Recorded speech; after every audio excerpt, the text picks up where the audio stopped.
Salut les amis et bienvenue chez Canal Auto. Aujourd'hui de chez Audi, on va voir le Q6 e-tron. On va parler des options, l'intérieur, l'extérieur, la motorisation. Bon, il est électrique, donc on va parler de l'autonomie et du prix, donc de toutes les finitions de ce véhicule. Tous ces détails dans cette vidéo. Si vous voulez voir d'autres vidéos de chez Audi, donc d'autres modèles ou tout simplement d'autres marques automobiles, n'hésitez pas à vous abonner et de me suggérer ce que vous souhaiterez voir dans les commentaires et ça sera avec plaisir qu'on le partagera ensemble. Sans plus tarder, le tour du Q6 e-tron dans cette vidéo. Ne bougez pas, à tout de suite.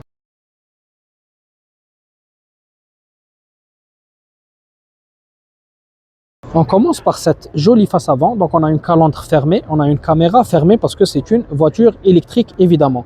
On aura la caméra comme vous pouvez le voir, en plus de détecteurs d'obstacles avant, dissimulés un peu partout sur l'avant du véhicule. On aura des touches en noir brillant, très jolies, très sympathiques et ça ressort très bien avec la couleur de carrosserie je trouve. Donc là on n'aura pas la signature lumineuse qu'on a l'habitude de voir chez Audi. Donc ni dans les modèles standards, ni ceux qui sont un peu plus sportifs. Donc bien sûr, tous les modèles que vous souhaiterez voir seront publiés sur notre chaîne. N'hésitez pas à nous laisser vos suggestions et ça sera avec plaisir qu'on les partagera ensemble. Donc là, il y aura des jantes bicolores. On voit que ce n'est pas une grande dimension par rapport à la taille du véhicule. Donc on aura du chrome et du gris un peu brillant. C'est assez joli, c'est des jantes de 19 pouces. Pour le profil, donc je vous laisse voir le véhicule de profil, une belle coupe.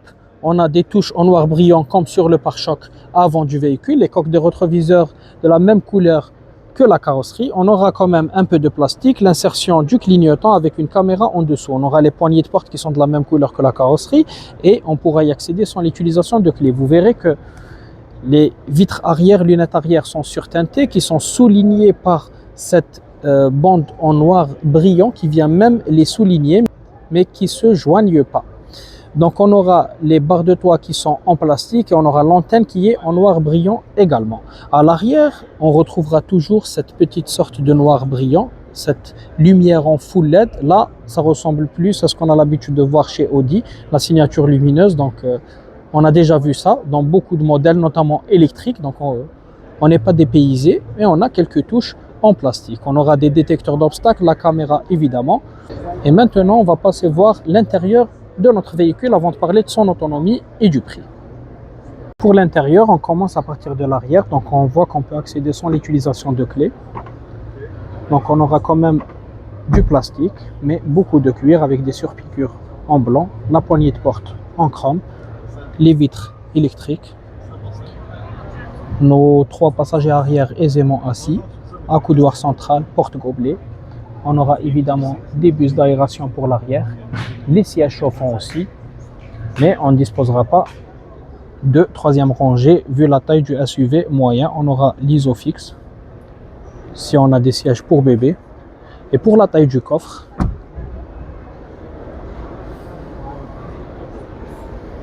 la voilà. Pour l'avant, donc on retrouvera du cuir avec surpiqûre en blanc. Et regardez, c'est très joli. Et ça c'est nouveau, on n'a pas l'habitude de le voir dans le groupe Volkswagen. On a donc les 4 vitres électriques.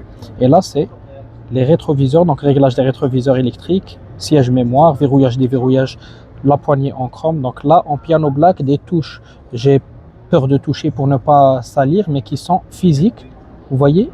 Et en même temps ça donne l'illusion que c'est digital. L'ouverture du haillon arrière. Et on aura les sièges électriques, soutien lombaire aussi. Le même cuir qu'on avait vu à l'arrière, un petit accoudoir central, c'est pas très grand.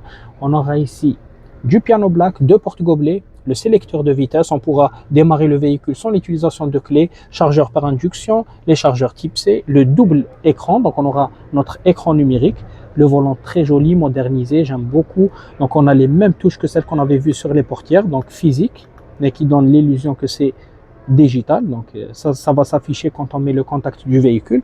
On aura des palettes derrière le volant pour conduite manuelle. On aura des bus d'aération en plus de cette touche qui voudrait nous faire oublier un peu le plastique avec des surpiqûres qui donnent l'illusion que c'est du cuir.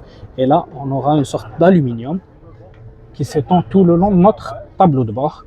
Et là notre écran central sur lequel on va voir notre caméra 360 la navigation, régler la climatisation, la radio, etc. Parce que vous voyez, c'est très épuré aussi. On aura juste un bouton pour la radio, tout le reste se fera à partir de cet écran.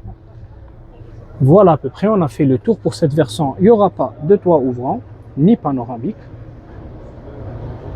Concernant le prix et l'autonomie, sans oublier le petit détail, concernant le prix et l'autonomie, donc pour l'autonomie, c'est quasiment 500 km, donc c'est 495 km. Et comme on a juste la traction intégrale dans cette voiture, donc évidemment, c'est la seule autonomie offerte et ça dépendra de votre conduite, l'hiver, l'été, vous le savez déjà. Concernant le prix, donc on a un prix de base de 83 000 $ pour atteindre les 90 000 $ pour une toute option, mais on pourra toujours rajouter d'autres options si on le souhaite. Évidemment, vous voyez, le toit ouvrant, le soft close n'est pas disponible sur ce véhicule, mais comme le toit ouvrant sera disponible à partir de 87 000 $, donc à partir de la version progressive.